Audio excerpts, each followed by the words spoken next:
Roaring Moon, prior to the Pokemon Teal Mask DLC, was subjected down to the UUBL singles tier, a tier used for Pokemon that are too strong for Smogon's second tier singles play of UU, but they aren't good enough to be in Smogon's OU tier, aka the tier of main competitive play. The Pokemon Scarlet and Violet Teal Mask DLC has allowed Roaring Moon, however, to skyrocket in usage, and its power is finally being rediscovered. Before we uncover the mysteries behind this ancient dragon Salamance's strength, be sure to leave a like and subscribe for more competitive content just like this. It goes a long way and I would really appreciate it.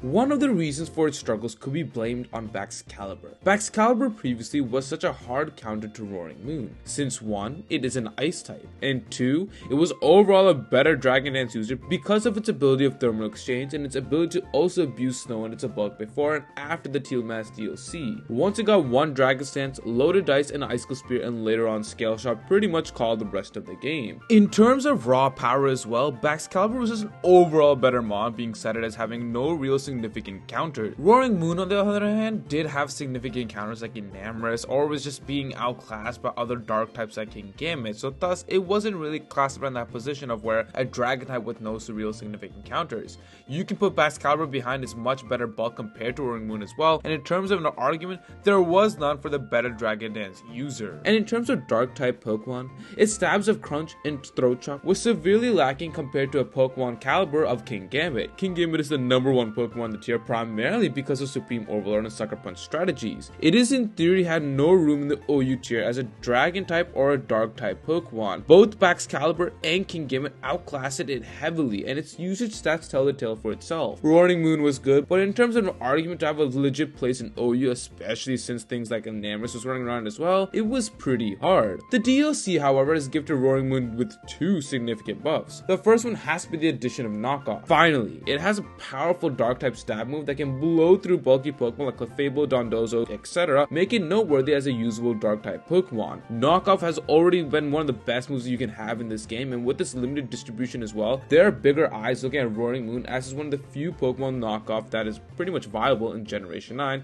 especially in the OU tier. The bigger buff, in my opinion, at least it's being more of an indirect buff, is the ban of Baxcalibur. No longer competing with the premier Dragon Dance user in Baxcalibur, it has enabled people to look back at the next best option of Roaring Moon. Terra Flying, Booster Energy, Dragon Dance, Acrobatics, Knockoff, and Dragon Class are powerful moves that runs through teams like never before pretty easily. Finally, a good dark type stab move? Check.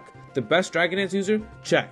And it also helps how it can literally wall Ogerpon Wellspring with both of its stabs. The only variance Roaring Moon has to worry about is the play rough variant, but usually the sets are Sword Stance, Knockoff, Ivy Cudgel, and Horn Leech or Power Whip. So most of the time, Roaring Moon can take advantage of Ogerpon Wellspring in game, and even with the fairy coverage if you want to be safe, Terrifying, Booster Energy, Dragon Dance during that span can allow for creativity to work around it as well. The other mention of a Paradox Pokemon that has risen up the ranks so much is Iron Moth. Previously speaking, it was regarded as the second best version in terms of the Paradox forms for Volcarona, as it didn't have Quiver Dance, but frankly, it's doing now far better than ever before in the OU tier. This is for 2 specific reasons. The set you see on screen is one of the most popular sets for Iron Moth. Once its booster energy for speed goes off, all it needs is its Fire Dance booster roll through team. Fire Dance does hit a lot of OU Pokemon conventionally well, so getting that 50-50 boost is pretty likely. This set really maximizes the speed of Iron Moth and the power. It's something similar to what happened with Sandy Shocks during the post-home metagame for those of you guys who remember. Iron Moth also has great coverage in other moves like Energy Ball of Great Tusk or something like Dazzling Gleam or Discharge as well. Reliably beforehand, it used to run agility sets to boost its speed alongside its power, but this set is figured out to be the best of both worlds. It's able to deal massive amounts of damage while still being able to be relatively fast and being effective for the rest of the metagame. The other set though that has been really taking off is actually a pure firepower set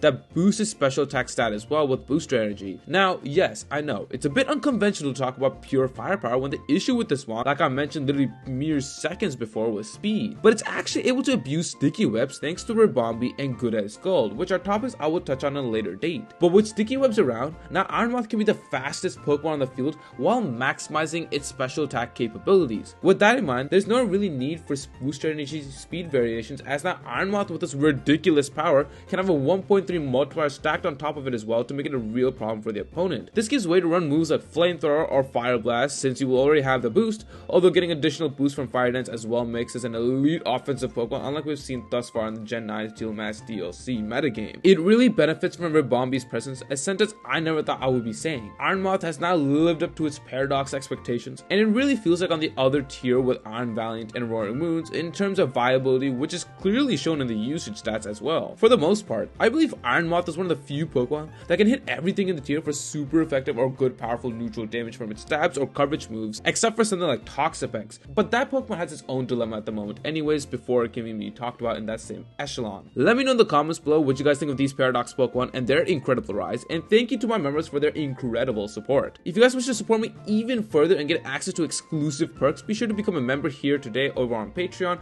or over here on YouTube. Be sure to also join the Chompy Discord, and other than that though, I'll catch you guys in the next video. Thanks for watching as always.